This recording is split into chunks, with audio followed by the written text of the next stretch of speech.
pop up on the screen. There we go. We're live.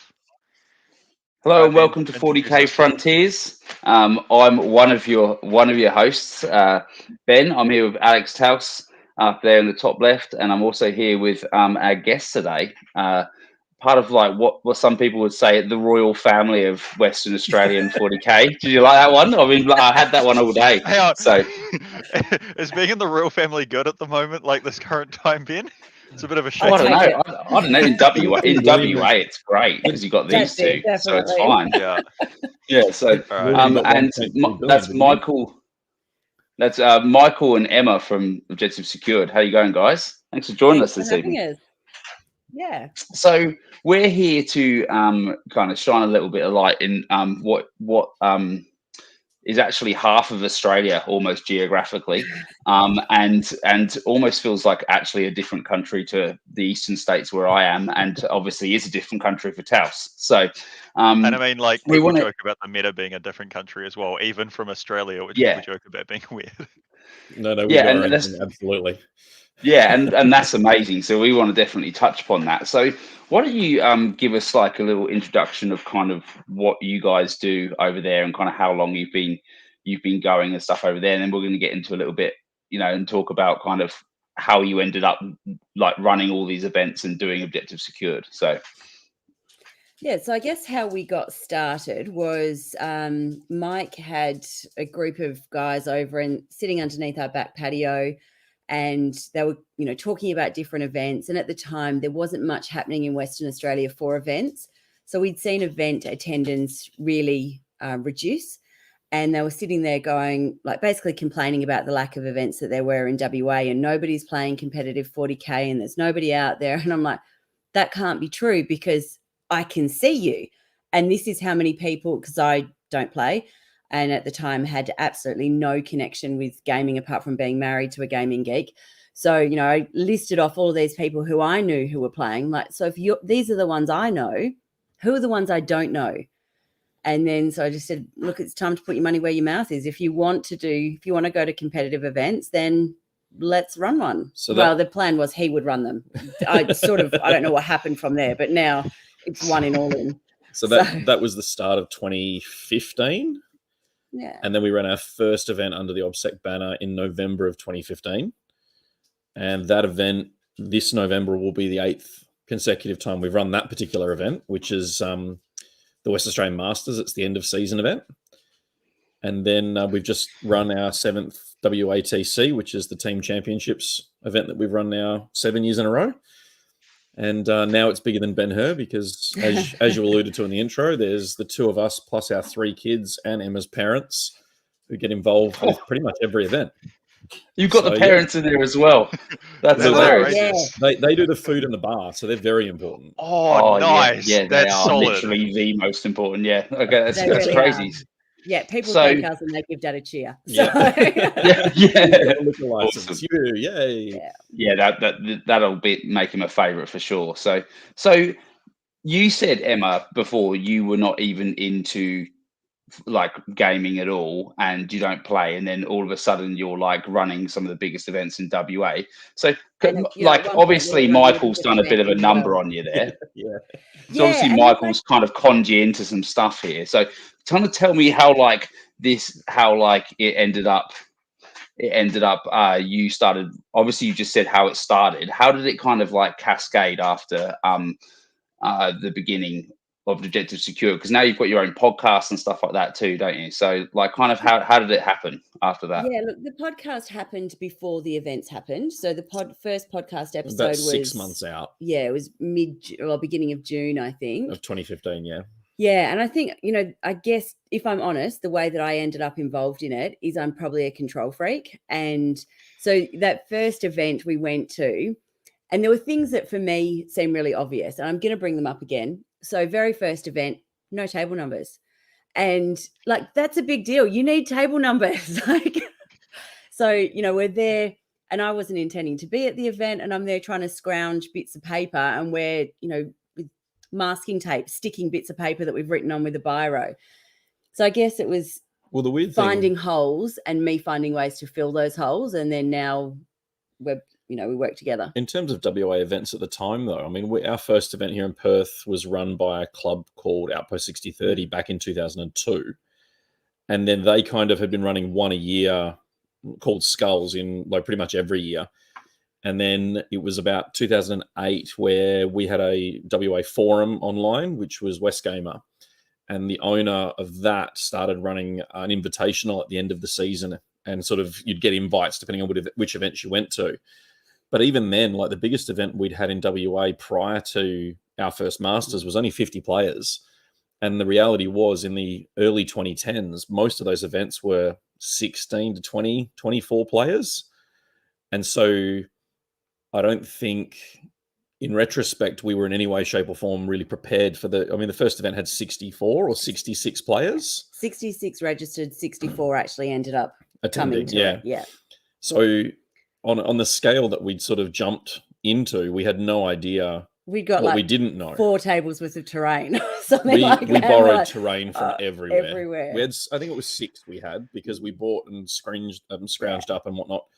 And then we borrowed from 3 local clubs and about 4 different locals from their own personal collections to get it all together. And the thing is, we talk about local clubs, but our local clubs are, up to 200 Ks apart. Yeah. When we're going from one end of the Perth Metro to the other end. So it was a big effort for a lot of people to make that event. I still remember happen. being there on Friday night. There was just me and one of the other guys. You'd already gone home.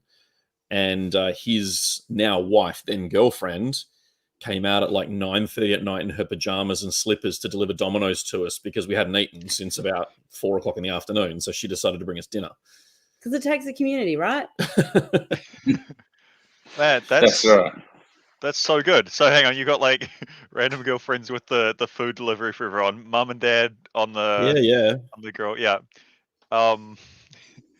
That's so good that everyone's just getting roped in. It's funny, we haven't. I think about the volunteers that come and help us set up and pack up now. And for WATC, we did reach out to the community and say, look, if anyone's free to give us a hand, it'd be great. Generally, we don't do that. We just have people turn up who want to give a little bit back. If they can rock up half an hour early and help us set up, or hang around half an hour later and help us pack up to make our lives that little bit easier.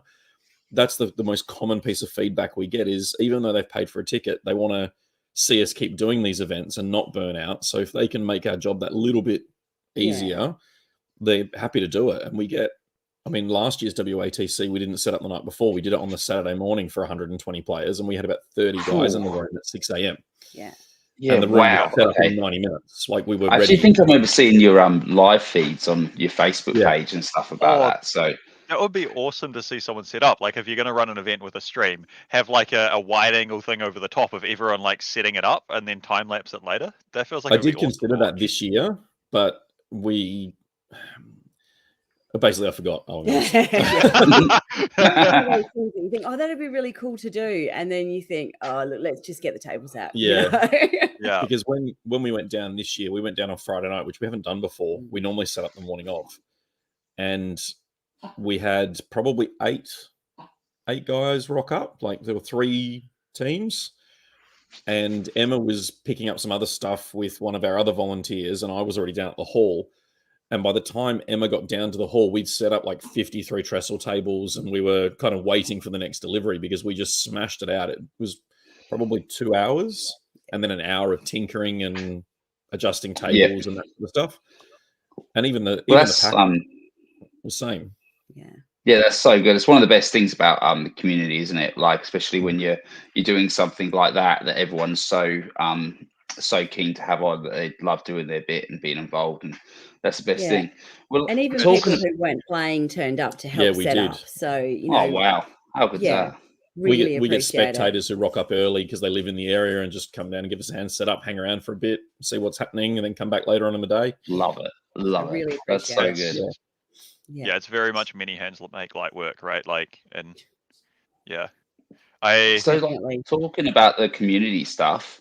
So you guys, I can't remember exactly when it was. Was it maybe 2018 that you got the Warhammer Heroes 19 award there? 19. 19.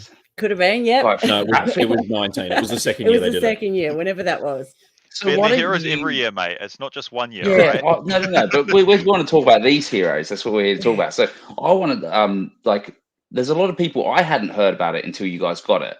So like I'd love you to kind of explain kind of what it's all about and what's driven about it and kind of what you kind of did to earn that honor, if you know what I mean. So Well, I mean, we are the only Aussies to have won it, and we are the Yeah. only couple to have won it. wow. And I think there's only 3 in the Southern Hemisphere. Yeah, there's 2 of us, and then one A in guy in New New Zealand Zealand. who won it the same year we did. Yeah. Oh, would that be And- Oh, I'm blanking on his name. The dude that ran Masters, like Pete, someone. I've probably got Oh, it saved here yeah. somewhere. Yeah, I can't Yeah. remember. He didn't. Peter come Dunn. over I bet it was Pete Dunn. Yes, 'cause actually, he that ran- does. Yeah, because that guy, like, it's only last year he stepped down from like a 20-year run of like running the New Zealand Masters.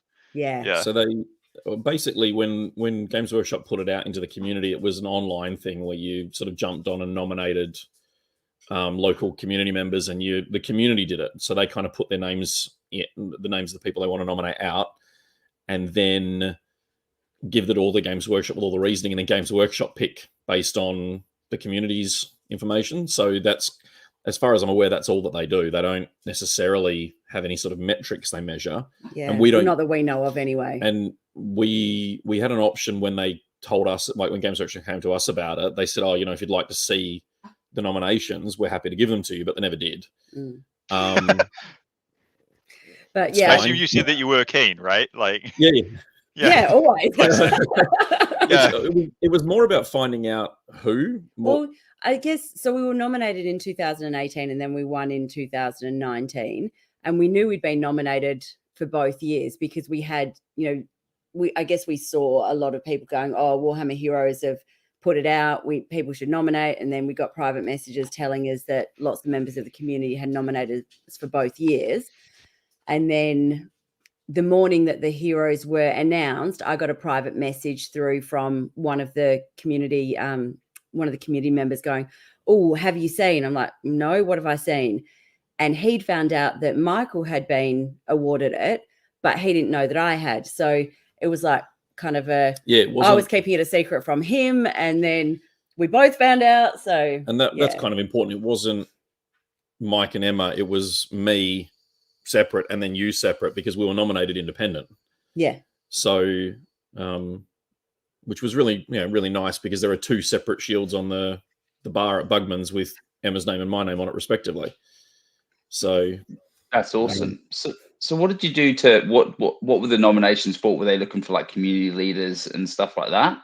Yeah, so they were asking for just people to nominate someone in their community that had kind of gone above and beyond for Warhammer. and had a positive really. impact. Yeah. Yeah. People who had made a difference. So, Michael's been playing forever, and then everyone sees me running around at events. So, I do run around at events, and then my big thing is around creating community.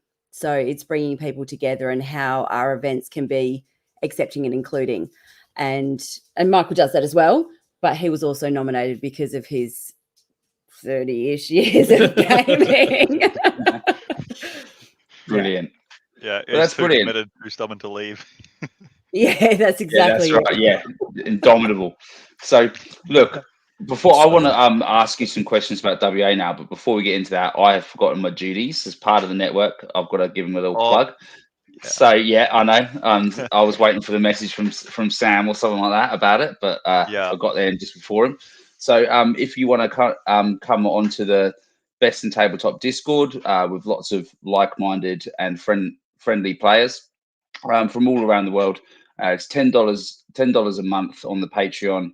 The link will be in the description. You can come and follow and join us in the Patreon for great competitive discussion and just general chat. Also, there is the YouTube, which has, if you join that in the members only, it's got lots of bit reps, which are like shortened battle reports and plenty of other content available on there. So that's just on the YouTube at www.youtube.com/best in tabletop. So I think I got that right. I'm sure I'll get. It's youtube.com/c/best in tabletop. Something like that. There you go. Like, we're not the usual plug people, but yeah.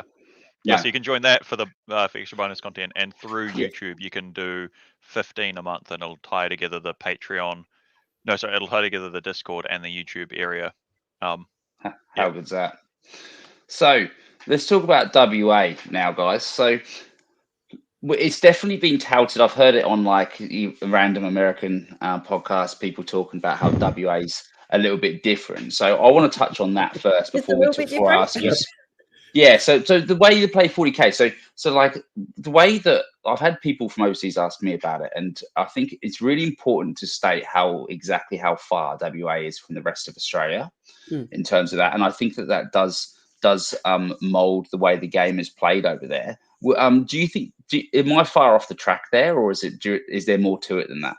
I think, and I think it's actually it's not 100% true, but we are essentially the most isolated capital city in the Western world. There's very few, like it's easier for us to fly to Bali than it is for us to fly to our capital city in Canberra. Agreed, yeah, 100%. Yeah. And to put it into perspective, like the Australian team championships, the ATC event, for players here in WA, it costs the same amount to go and do ATC, say in Queensland or in Melbourne, as it does to go to LVO. So when you put that into sort of context, it kind of starts making you go, oh, hang on a minute. It's not like flying from Melbourne to Sydney or even Adelaide to Melbourne or somewhere like that. It is like for Queensland, it's about a 5.5 hour flight. Yeah, it's legitimately like going overseas on holiday, isn't it? Like price wise and time wise, you know. Yeah, that's a longer flight than it is for me to fly to Uprising Adelaide from New Zealand, right? Like 100%. Yeah, and quite probably more expensive. So because we are so insular in that regard, and we have quite a thriving, and we have done for a number of years now. I mean, we do have running water and electricity and internet. Yeah, classic. We particularly during the pandemic, we still had 300 plus active tournament players throughout any of the seasons. Yeah, and we're probably still in the high 200s now.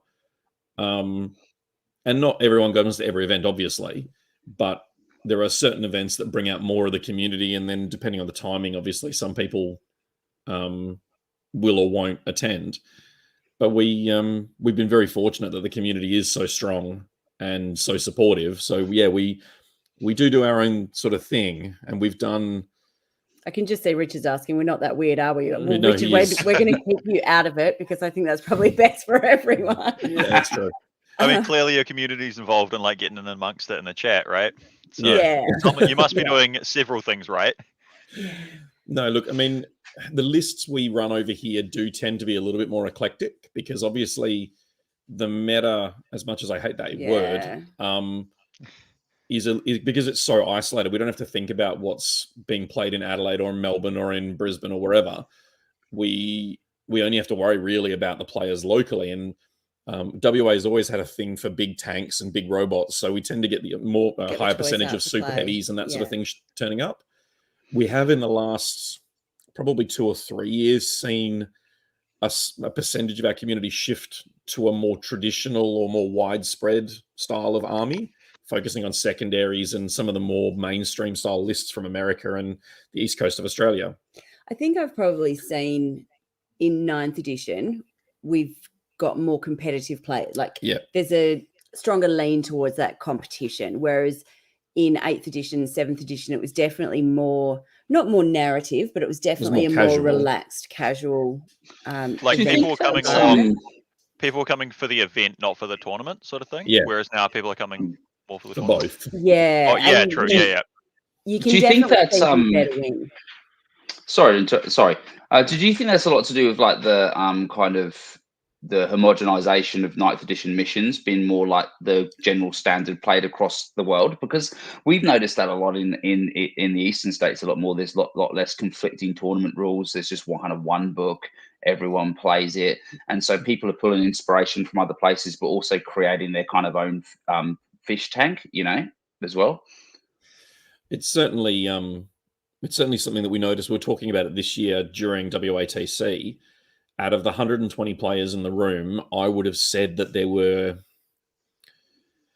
110 lists that could play at singles. And of the remaining 10 lists, They were tending to be new players or very sort of skew lists designed for a team dynamic. And this year's field, I would argue, I mean, we had 6 out of the 20 teams at the start of the event that I was kind of going, oh, it'll be 3 of these 6. Yeah. And in the end, I was right with 5 of them. Because those 6, we did end up with 5 of them in the top 6. But it certainly felt a lot closer this year as players were taking more time to write lists, be more analytical, get more practice. I still don't think we're seeing the same kind. Like we'd probably have a few people who are borrowing lists from the internet, but not. I guess what I see from some of the international events is that there are a lot of people running exactly the same lists, and we don't tend to see that. Except for one particular group who would all run the same lists just to try and annoy Michael. But that's very different. Yeah. That's less about the win and more that's more about Michael than it is the meta. Yeah, that's brilliant. Outstanding. Yeah. So why don't we talk about like the meta in the sense of like, so you guys are located near or in Perth, is that right? We're probably 30, 35 minutes south of the Perth metro area, Perth CBD. So we're still in the metro area. It's just Perth. I think the metro area end to end is about 220 kilometers from top to bottom. Yeah. Okay. So it's quite a wide spread out. The venue that we use is in a suburb called Kelmscott, which because of the highways that run nearby, it makes it about 40 minutes to get to from just about everywhere. The vast majority of the metro area. So it is what they call south of the river, which a few of the guys who live north of the river kind of grumble. Yeah, because north and south don't talk to each other. No, unless, of course, it's WA versus Victoria, and then we all get together. Yeah. But otherwise, north and south have a crucial mix. But the venue's got like better all places. Yeah, exactly. They changed the highways a couple of years ago and made it really accessible. So now coming from sort of the northern suburbs is still the same distance as coming from anywhere further south than us, which is great. So it makes it that bit easier. And the venue, I mean, we had people who travelled in from Kalgoorlie, which is like a 7-hour drive. We had Albany. 3 teams that came up from Bunbury, which is a 2-hour drive. We had a team that came from Albany, which is a 4-hour drive. And we had people that was going to be my next question: is how far people are travelling for your events? So, within the Western Australia. Yeah, that's fairly standard that those guys would come up from or down from those different places. So we did have someone who flew in from Jakarta for WATC, and then we had a few interlopers from the eastern states who came over as well. Yeah, so you've got people from Indonesia coming over in Bali. That's so good, isn't it? That's so good. Yeah, really, and it's really exciting for us. Like we're building it, and people are coming. So. Yeah, well, just a testament to you guys and the events you run. It just shows you there's a hunger there, because there's something that so I've only really been playing competitively since the beginning of 8th edition, and there's something that I've noticed is that WA is definitely known for having a good cluster of players there.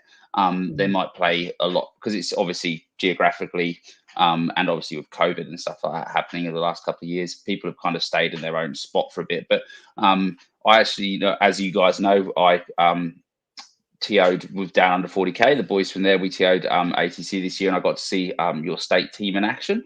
And they obviously did very well and put on a really good performance. So it's good. They came second overall. So that's nothing to be sniffed at with the caliber of players we have. So well done now, and never hit number 1 yet. But that's what the boys were saying. They were like, this keeps on happening.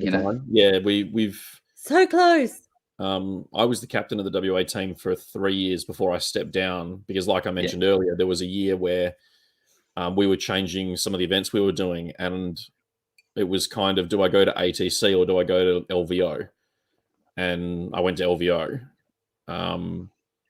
And the team and the systems that we've got in place has generated some really good teams since that point, because we came second in 2016 and then second and third in 2018, second in 2019.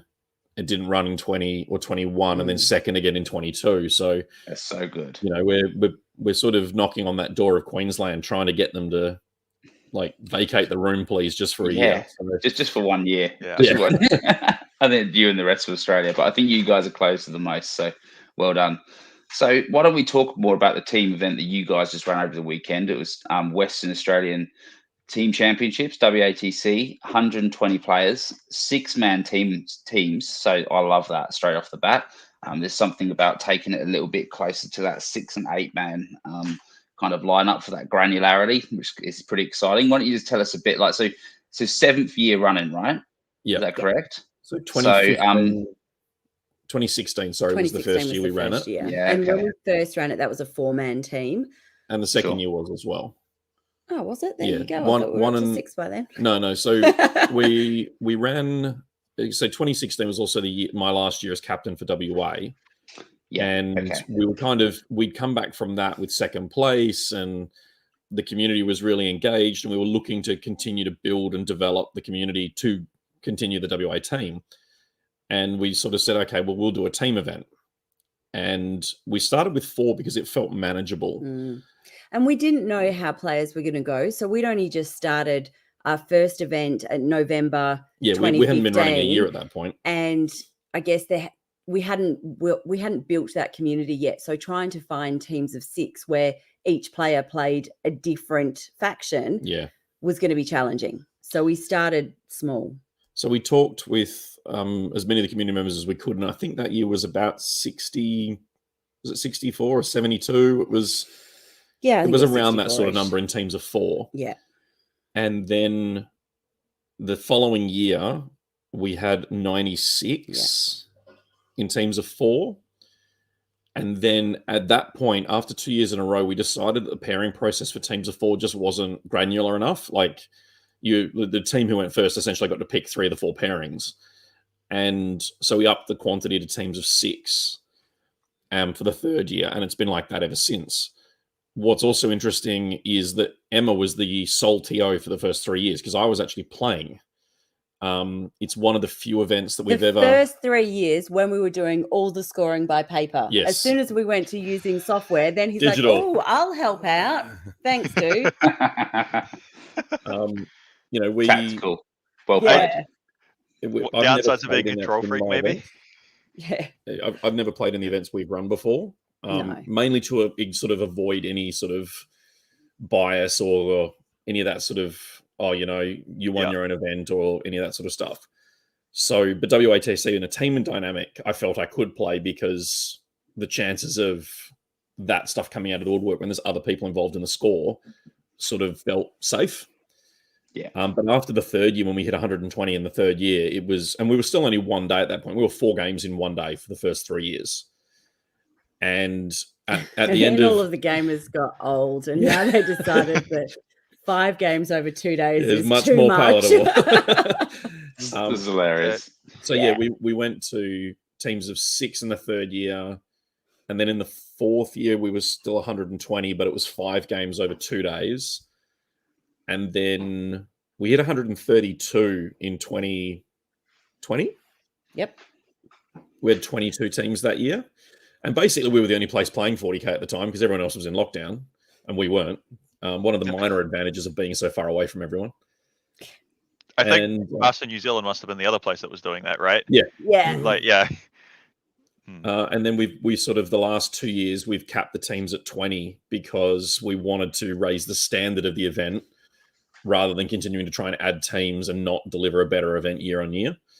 So it meant that the last 2 years we've been working towards a more consistent format for terrain to make the tables as close to identical as possible, getting the same sort of like 3 or 4 consistent layouts across the entire room and spreading them evenly across the room.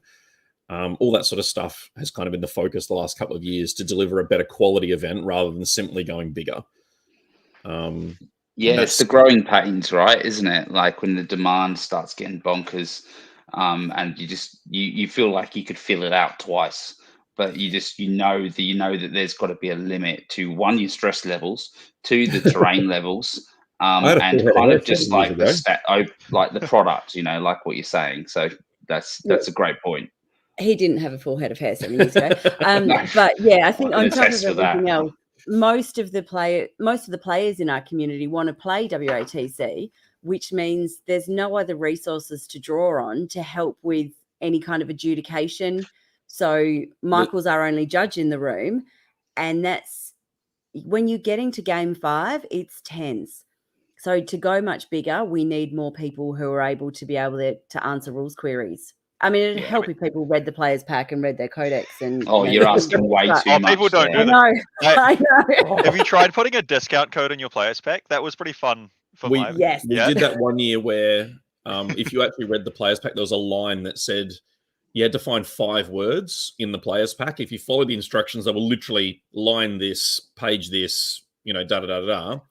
And if when you checked in, you signed in using that phrase, then you get a raffle ticket. Yeah. And we had like 80 players for the event, and it was in the teens as to who actually came up and gave us that code. Yeah.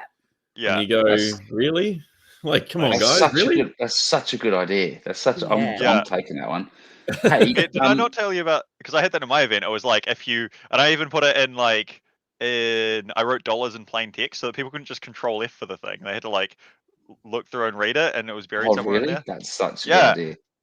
So I could see like how many people read through it. There were a good chunk that did. So that was nice. They had a much smaller event, so it was maybe less surprising that people are organized, I think.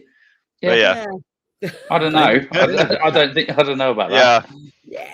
They do. You think for the biggest team event of the states, states calendar, that people would read it, but that's just it must me. Be for team events. It's fine. Just the captain can read the event, and they'll pass all of the relevant stuff. There's probably a bit of that too. There's a lot of that. Yep, definitely. And look, I mean, we at the start of the event, we do a general briefing, and then we do a team brief, a captain's briefing outside. Yeah. And I drag the captains away from their teams and kind of go, cool, here's the map for the event.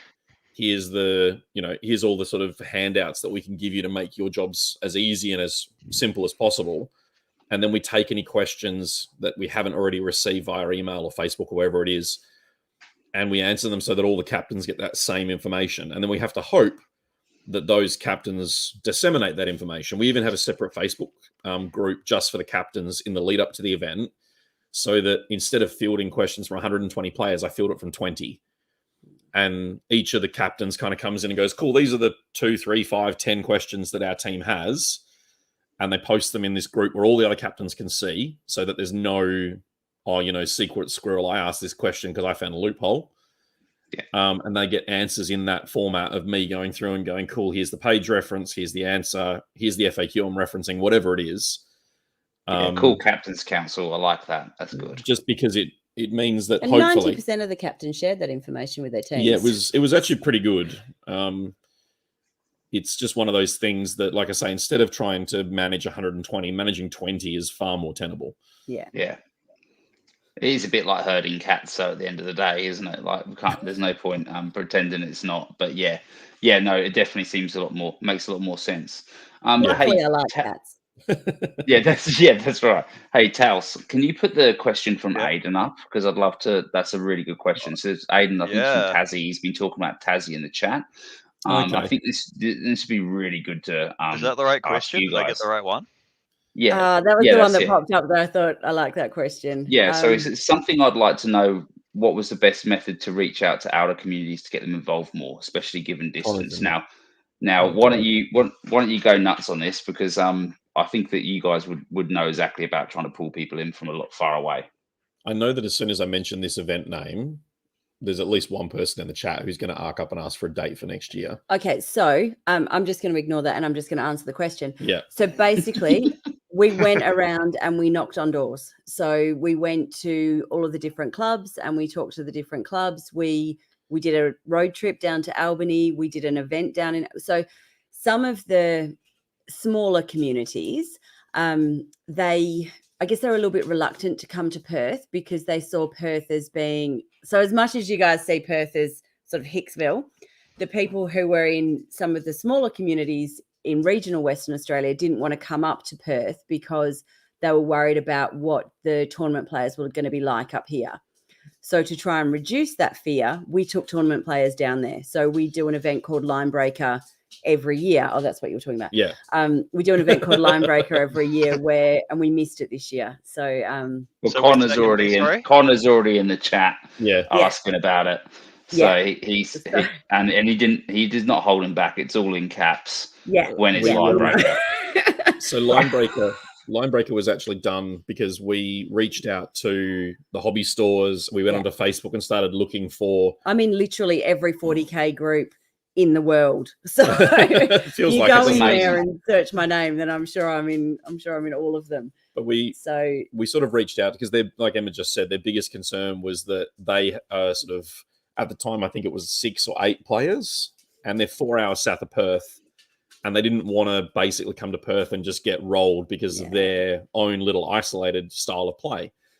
And so we organised to go down. We took tables, we took terrain, and we got a bunch of guys from Perth. And we had 20 or 22 players for that event. And we go down Mum to and Dad come down to cook. Well, no, actually, I had to do that all by myself. The first year your dad came, didn't he? No, I did it all. I don't remember. Nice try, but no, it was all me. No, she definitely remembers she had to do it all. Yeah, I definitely remember. So the event itself, though, was at a scout hall. Yeah. So we hire the dorms, and all the Perth players come down and stay at the dorms. We encourage the Albany players to come out of home and stay at the dorms with us. And it's basically a 3-day nerd camp, Warhammer camp. Yeah. So you get that sounds you get people amazing. drinking pretty heavily at those. I know Very there's a much similar so. thing, because there was a similar thing in Northland in New Zealand where they have I think it's a school or something, but there's a hall of resident of something, and the thing is, you can drink the whole time, you can be hungover.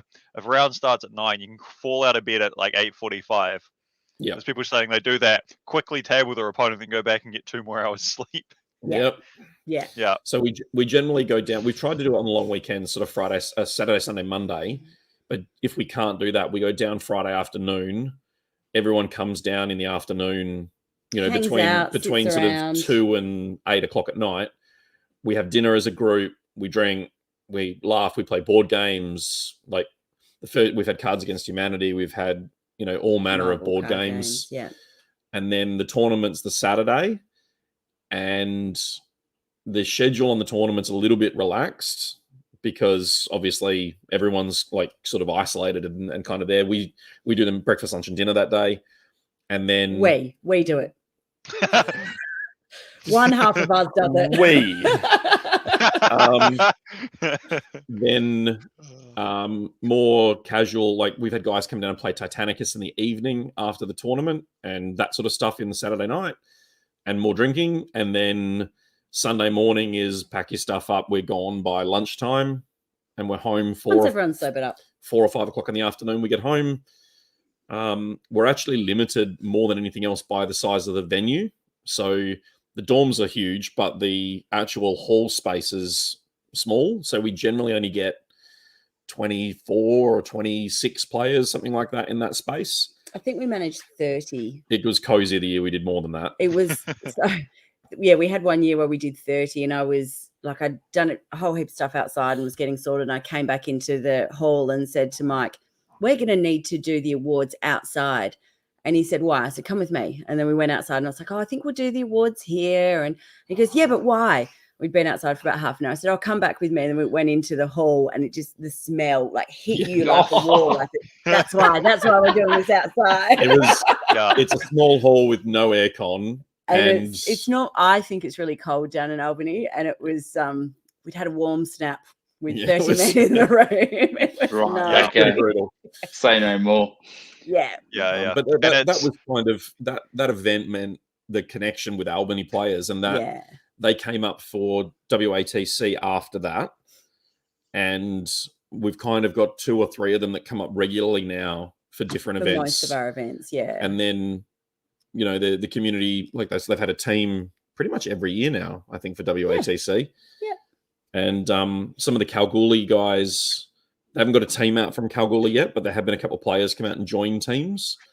There's a community north of us, about 4.5 hours in Geraldton, which we haven't had join us yet, but we've got a Perth member whose family live up there. So we're trying to work out the best way of engaging them to get them to come down and play. And it might mean that we have to go on the road and do a line breaker style event for them to get them to meet the community. Yeah, but really it's just about reaching out and about making that connection. And part of what we do is, and we haven't done it for a little while because I did have major burnout this year, but we would do every Wednesday, one Wednesday we would have a podcast, and then the next Wednesday we would do a Facebook Live. So people got to know us, and we make fun of each other, and then we have the comments that are coming up, so we make fun of the players as well. And I always kind of go, look, the more I make fun of you, the more I like you. So if I'm polite to you, then watch out. But it's a really good way to try and so people feel like they know us, so that they feel like they can come into that event. And really, I think the way that you create community is you just got to start talking to people and find ways to make people feel like they're invited and they're welcome, and this is a safe space for them. So. Yeah, that's awesome. So some great tips there.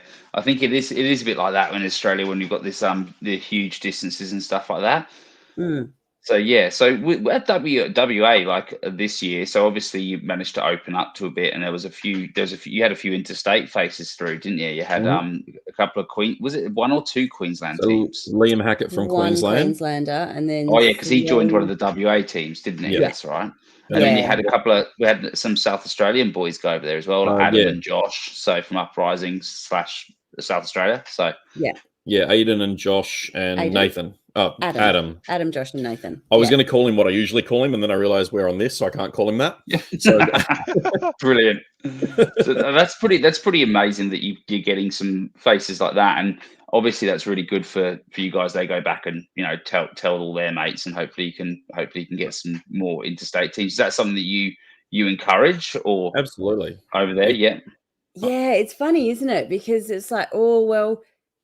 And I suggested to Michael that we actually do a podcast on this, because how do people feel about it? This is supposed to be the WA event, and then there's people potentially coming in from interstate. But generally, most people are excited about having people coming in from interstate and coming and being participants. Yeah, I hear one of those guys that came across was like a reasonably good player. Did okay in an international scene, right? Like that could be a bit of a shake-up, being like, yeah, we're a nice, happy, we isolated thing. Uh-oh. It was funny, actually, watching when Liam came into the room, he had a few fans already knowing that, because obviously they can see it in Best Coast Pairings. And there was nothing quite like watching a 6'6", 350-pound man fangirling out over Liam Hackett and asking for a selfie. And that's so good. And he owned it. He didn't care. He was super excited. He was actually running Liam's list. And it was funny because Liam, when I introduced them, because I've known Liam a few years now, Jason said to me, here's Liam. Yeah. And Liam said, are you the one running my list from WTC? And Jason went, oh, yeah, I am. And he said, you couldn't even be bothered to delete the meme that I wrote at the top of my list. You just copy pasted the whole thing. And Jason went so good. Red. He was so embarrassed. He's going, I didn't mean to do that. And Liam was really nice about it. He was just going, no, man, it was hilarious. I thought it was great. But he's a quality dude. Liam. Those guys have got such a great sense of humor. Like the chat that we set up for before the interview with those guys, like the banter in there was solid. Yeah, there was a lot, wasn't there? Yeah, that was. It's all right. Like people are stealing Australian lists now as well, which is cool. Like you got like Innes in Scotland yoinking Eric's one. It's going around now. I'm waiting because there were a lot of the guys on the weekend who were saying to me, do you reckon Goonhammer will do a write-up on our lists? Do you reckon Goonhammer will do that? Yeah. And it's been funny, particularly over that pandemic period when we were still running events in sort of 60-plus players and no one else in the world was. And watching their write-ups of these lists, you could obviously you couldn't hear them, but you could read it in their voices with them going, what the hell is this? Yeah. How is this finishing third on 5 and 1? What is going on? Yeah. So it'll be interesting. I know that they do their competitive innovations, should publish today. So it'll be interesting to see whether they've done that. Yeah, you'll be in there for sure. I think it'd be great. I love seeing like the boys I know in Australian 40K getting talked to about on the internet. Like I was watching I wasn't watching. I saw another couple of comments about Eric's list doing well. Eric winning the Northside Alliance on the weekend just gone. Yeah. With his list, obviously, and then just people just being like, I don't get it. How does it work? Australia must be like, busted, or like they must not know what's going on because this one is like, man, if you'd ever played Eric, like you would just know, right? You just like know. Back in 8th when he was running I don't know if Gaunts was in as well, but like that time he won the event with Grey Knights when Grey Knights were just bad. Yeah. Oh, And everyone's like, that was Land nah, Raiders it's as well, wasn't it? Australia is bad. Yeah, it It's was not that two this Land game's good." Raiders. Yeah, And you got it with it's- two Land Raiders, and the world went absolutely bonkers. Yeah, I Yeah, remember. so- It's one of those ones. We're kind of in the same boat with WA in that we do get really interesting lists winning events from time to time. But I also think that when we go to ATC, we've been in positions before. We've had other captains go, "What the hell is that?" And then we've pulled those out, and they go, "Oh." And we're in the same boat. I remember playing Absolutely. Matt Jackson in 2015 when he was playing for Victoria. And the WA team were looking at his list for weeks going, what are we missing? And like, it's a good, like, there's something that we're missing. Yeah, and this is back in 7th edition. And it wasn't until I got paired with him and got to the table that I said, okay, Jackson, because I'd known him a couple of years at the point, what's the go? What am I missing? And he just said, pyromancy. And he started rolling for his powers back in 7th edition. And that's when I went, oh, I know what's about to happen now. And went back to the team and went, yeah, cool. So I had this down as like a 15-5 win. It's not going to be a 15-5 win because I've just figured out what's about to happen. And afterwards, as a team debrief, we all went, we completely ignored this one potential opportunity because no one does that. And then he did it. So, but we've had the same in reverse. So it is absolutely interesting to see because. I had a similar conversation with a team member on the weekend or about the weekend. He was going, oh, we've been paired against this, and I don't know why he would bring this list, and it doesn't make any sense. I'm like, you need to look at it again, because if it doesn't make any sense and you think that there's, like this is a walk in the park, there's something that you're missing. No, and you are in trouble, probably. Yeah, that's it. I'm like, and you are going to pay. And then afterwards he came like, yeah, found out what I was missing. It was rough. This is the sort of thing that makes me really nervous, having just done a big pairing session and there being the odd list that, like, I think this isn't like super great. So just as planned. I'm not just as planned. Shoes on table. It is definitely. So do you guys get any chance to play 40k yourselves? But Emma, do you now play, or do you just like no? No, I've never played ever. Play? That's hilarious. So I played Blood Bowl once. We didn't talk about that. Move on. And beat Michael, so he won't play. So I assume we won the Blood Bowl game.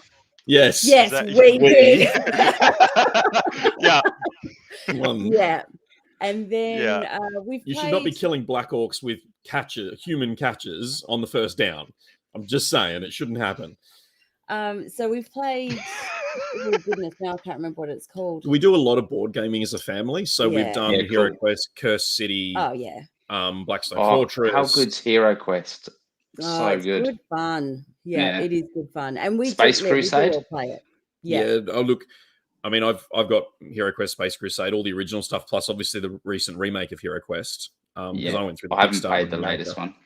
Yeah, it's a reprint, but the miniatures are fantastic, and it's a bigger board. It feels really nice. Yeah, nice. And we do a lot of board gaming as a family because what's the we had it at show before it came out, like show. I don't remember now. We've had too many games. No. Oh, Underworld. Yeah, so Warhammer Underworlds. Yeah, that's it. We were playing a lot of that because we actually got the first copy in the world for one of our events. We were able to preview in 2017. 20-something. 17. So we had a copy out on display for people to play before it had been announced to the world. Yeah. Which is really exciting. We played a lot of that, and I've played sort of a very, very small kind of intro games of Kill Team, but otherwise, no, I don't play at all. The 40k side for me, because I won't play in our events.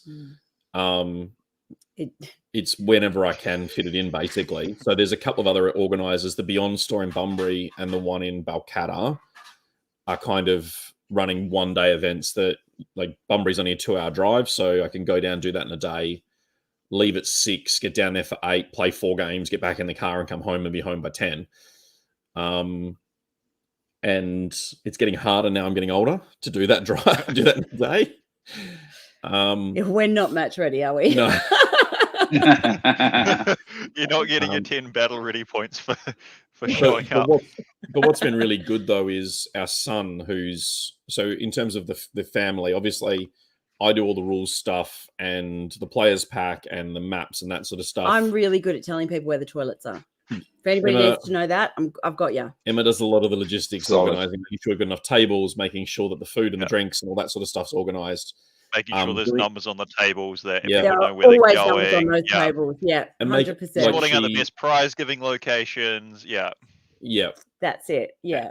So between Shoulder the tap showers over there. Sorry.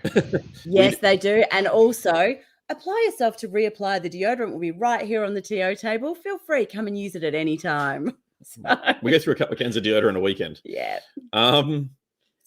Then our oldest daughter, she helps out with Emma with the food and the drinks. Our youngest daughter, who's only 10, well, not even 10. Yeah.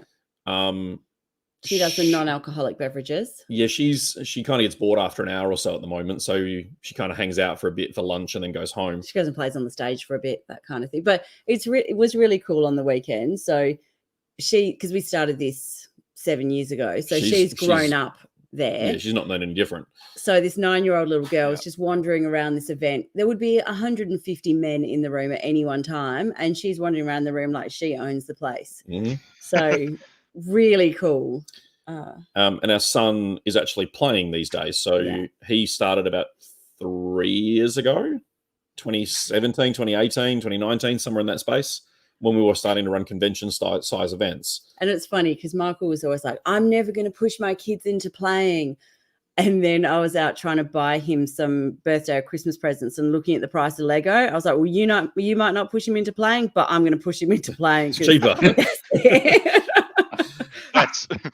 That's wild when it no, we'll go for the cheaper plastic hobby of Warhammer. You can do more with. That's it. Yeah, right.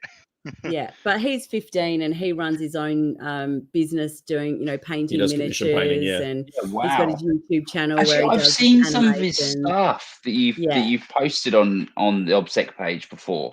It's actually really good. Like he actually ended up on Warhammer TV at one point there. Yeah. We're fortunate that we do get selected preview copies of items through Games Workshop. Yeah, cool. And we don't get everything, but we do get a decent selection. Things, it's primarily 40k. But when Dominion came out, we were given a copy of Dominion for Age of Sigmar. And I gave him the Orcs, and he went to town with something he hadn't painted before, Aurochs, or whatever you want to say. I call them Orcs. And they're just Orcs. Those ended up, Emma's a photographer on the side. She does a lot of professional photography. And she took photos of them, and we sent them back to Warhammer Community, and they ended up on the stream, which was really exciting. Yeah, that's so good. Yeah. And Connor in the chat, saying, Connor, who's actually in the chat right now, is one of his main customers. One of his main customers. Yeah, he's brilliant. Lachlan's painted a lot of chaos for Connor. And he's done. That's good. I hope he's charging him for it as well. Charging for the trim. yeah. That's what I mean. It's enough to send in someone insane. The amount of trim on those things. Yeah, and the spikes. It hurts to pick up the models. It does, yeah. I think Connor gave him a week before WATC to paint 2 rhinos and 21 plague marines. You got it done. A week. He got it done. He got them on the table. They were. And this is a conversation for another day. The basing was only very plain because they were going to be rebased to sort of sculpted bases. Yeah, sure. But they were all done with time to spare, and his army was all complete. All the basing was done for his own army because he played. So yeah, he's a little machine. Guy's painting everyone's armies. Yeah, what a machine! I'm going to put it out there. Not mine. He doesn't touch my stuff. Okay. Does that show then? Yes. Is that a sore point? Yes. yeah. Until you've commissioning armies through him, right, son, time for you to pay your dad back here. You're going to paint 2,000 points in a fortnight. Is your son allowed to win Best Painted awards in your events? He did. Is it getting to that thing? Yeah, so he did win a Best Painting award at one of the events. That was player voted. Yeah, it's peer judge. But it was hard for us because we're like, oh, what do we do? Because you don't want to negatively impact him by excluding him from it, but we didn't want it to look like we were nepotism either. Yeah. So it was a charity event. So we're like, yeah, it's okay. We'll do it for this one, and then we'll have a discussion around it for the next one. The good part I about feel it like is if it's though, player that, voted though, right? Like people are going to be on board for that. Yeah. well, That's what we hoped. and we've had like some of the like guys who won Golden Demon come out and done sort of judged painting before, and that kind of allowed us to quantify his standard in that he's probably not ready to win a Golden Demon yet, but it's still well above average in terms of its tabletop standard. So him winning that, I feel like, was deserved for that event as well. Like it wasn't just, oh, let's vote for him because they're Mike and Emma's kid. They've earned it. Yeah. Nice. So like not winning great. the Golden Demon, but you could put it in the thing and not be laughed at, sort of. Yeah, absolutely. Competition. Yeah. It also just gives him motivation to keep going, right? As well. Well, he's won a bunch of under 16s painting. Under 18s. Under 18 or 16? Under 18. Painting competitions here in Perth. And shout out, that's coming up on the 16th of October. It's called the Iron Signet. Yeah, we've got our mixed doubles event, and Iron Signet will be there as well. They're running painting workshops, and they've got a painting competition that day. I'll just chuck a plug in there for them. Yep, I like that. Go for it. So yeah, he's definitely, painting's kind of where he sits for his. I always say to him, there's three types of hobbyists that we see at events. You've got the painter who comes to tournaments for the community, but they're all about the painting and the hobby and sculpting and all that sort of stuff. You've got the hobbyist in the middle who kind of paints and enjoys painting, but enjoys playing and doesn't go full competitive, but can. And then you've got the other end who only paint to get the 10 points they need, and the game's more important. And there's nothing right or wrong with any of that. Colour shifting the crap out of things, Yeah. So That's it. And there's nothing wrong just with dunking. the devil and man, and contrast and speed paint have helped those players immeasurably. Yeah, but there's nothing wrong with any one of those groups. But if you understand what you want out of the hobby, it makes it easier and more enjoyable for events. It does. And I think he sits closer to the painter side of things than anything because he spends hours painting. Yeah, I think he'd like to spend more time playing, but you won't get the board out. He's getting closer to beating me. I know. It's getting a bit concerning. Wait, son, if you beat me, you're out on your own. You're out on your own. You're out the house. We were practicing with his chaos list against I'm a knifey, have been for 30 years now. So we had my craft world on the table against his Chaos Space Marines. And the score is progressively getting closer and closer and closer. The last game was 60 to 75 in my favor. But the only reason it wasn't 69 to 75 was 2 warp rituals he tried. He cast on 11. I denied on boxcars twice. Back to back, turn 1 and that's turn 2. just rude. So he that's just... What's the Aussie equivalent of like Child Protective Services? Like, what's the odds? That's crazy. And then he had a Baden charge and failed to kill a Wraith Seer in 1 round of combat because I rolled 5 up invulnerables back to back to back. Wow! Did you? Nice. And then a Baden died to the Wraith Seer. And then Mike said, "Right, we're putting the terrain away. We're not playing anymore." So I give him that one at 75 to 69 because really that's what the score should have been. But obviously we've got Votan around the corner now. Yeah, and we do. I'm really looking forward to putting them on the table. Huh? Can you pass me that, please? So that's going to be fun. No. You want the water? Yeah. Okay. That will be fun. That will be a very interesting time. But I'm not looking forward to it. It's so much closer than I want it to be as well. Well, that's it. Pre-orders on Saturday. It's going to be really interesting to see what the community makes of it when they get the models. Yeah. And we were talking about what army lists we could do, and we're trying to broaden what we have available to us, and we're also trying to finalize a gaming space that we can stream from regularly. Yeah. So that'll give us an opportunity to put more of his painted models on the table for him to get more practice, and for someone, in theory, to watch him beat me on stream. So it'll happen sooner than you want it to. Yep. So, but at the moment, I've got 20 years of tournaments up my sleeve, and the wins will far outweigh the losses at those events. So let's keep it that way. So one of the comments that was further up in the stream said, "Of those, have those pink knights not been painted yet?" So I said I would play, providing it was with 3 knights and only 3 knights. And Mike was like, "Oh, I've got knights. We'll make that happen. We'll make that happen." I think it's been 3 years now. It still hasn't happened. I think my knights. No, other ones that Get your in. own. Do you not have hang on, you've just established that you have a son who does commission paintwork. Like, this feels like it should be a solvable problem. Yeah, but she has to pay him. Yeah. Fair enough. Don't you just feel like, all right, we'll give you a break from chores this week, but you got to paint this. He should do it. Yeah, Mother's Day gift, like Mother's Day, Christmas, birthday, right? Like, get them in a year, easy. He's actually working on a paint commission for Emma right now that she hasn't seen and doesn't know about.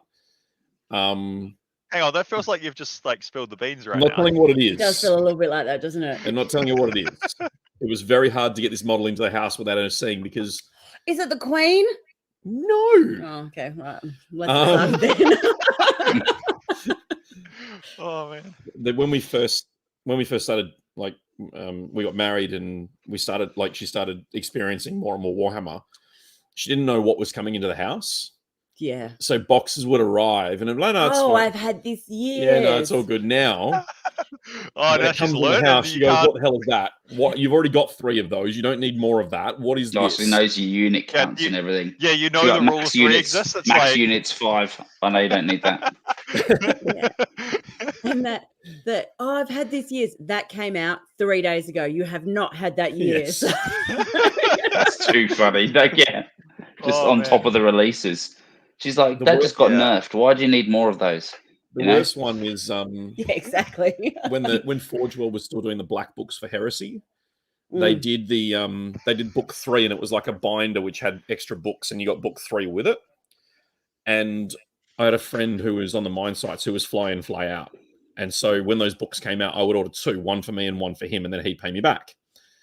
And when Forge World delivered 2 of those books, they weighed 5 or 6 kilos each because of the way they were packed and bound.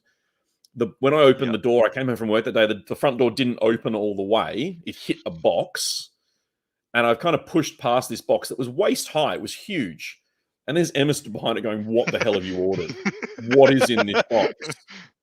And I've gone, it's books. And she's gone, how many books? What is in this box? And when we opened the box, there were 2 smaller boxes with a bunch of packing. And when we opened those boxes, there were smaller boxes. And then we finally got down and they're just, the black books.